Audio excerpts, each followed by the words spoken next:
Hey, Ms. Educators, over the years, we collect a lot of information and a lot of content. And now, for most of us, I think this tends to be moving more or already in digital form. And one of the things that we can collect a lot are like lesson plans, activities, ideas, resources, things of that sort.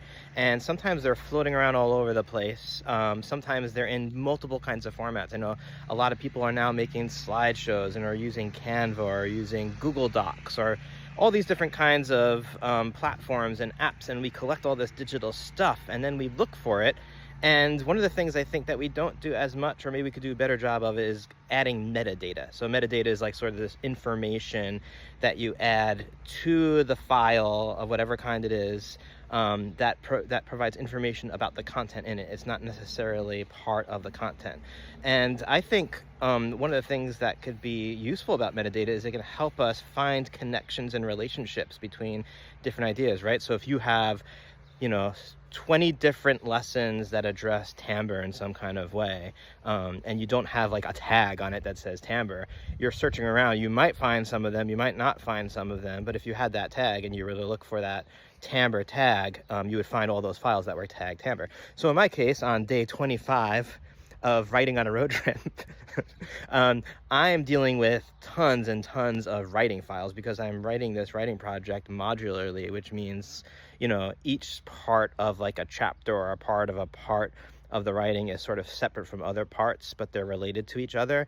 And so for a huge chunk of my ride out to where I'm on the East Coast now, for the summer, I was adding metadata. I was adding lots and lots of metadata to these writing files. And the reason I was adding the metadata was because I was losing track over, again, not the specific content of what I was writing, but where I was in the writing process.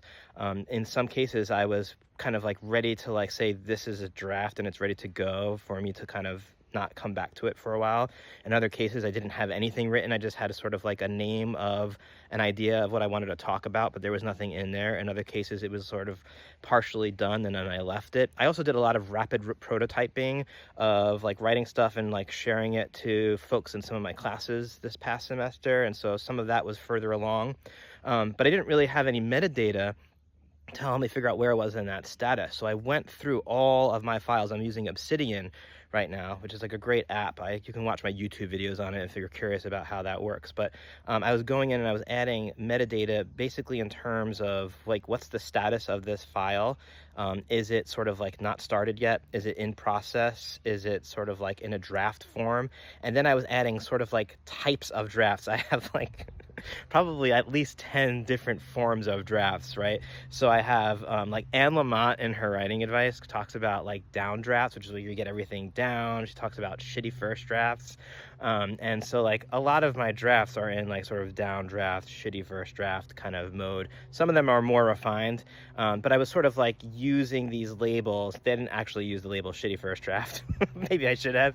I think I called something like pre-draft, things of that sort. So like I have these labels of the types of drafts that things are in so I can remember what stage things are in as I'm moving forward with the writing project.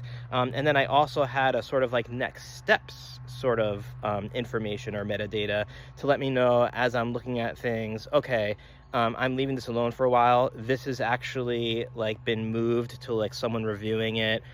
This is sort of like needs to be written, things of that sort. This needs to be started. So with all that metadata, the thing that's awesome about it is I can create in Obsidian what's called a base. This is basically a relational database. And this goes back to what I was talking about in the very beginning of this video. I can create a base that lets me see across all of my files. So every single writing file that has this metadata can now be organized so I can see here's all the things that need to be written. Here's all the things that are in some kind of pre-draft. Here's all the things that are in draft form, but they're more refined. And I can keep zooming in and focusing in by looking at specific types of metadata. And when I was talking earlier about metadata and content, even if you're not writing, if you're working with your lesson plans or activities or notes about repertoire, whatever it is, if you have that metadata and you understand how to use relational databases, you can start finding all those connections and filtering things out and grouping things together. So I'm a huge proponent of taking that time. It's kind of a pain in the butt, I'll be honest, but putting that metadata in so that it will save you time later on, whether it's a writing project, whether you're getting ready to like figure out what you're going to be doing for the month or the week, and putting all that information together so that you can use relational databases and then figure out what kinds of relational database platforms you might want to use. I'm using Basis and Obsidian for the writing project, but I also use Airtable for a lot of work that I do at ASU. So, I can talk about that some other time, but yeah, use metadata. All right, have a good one. Bye.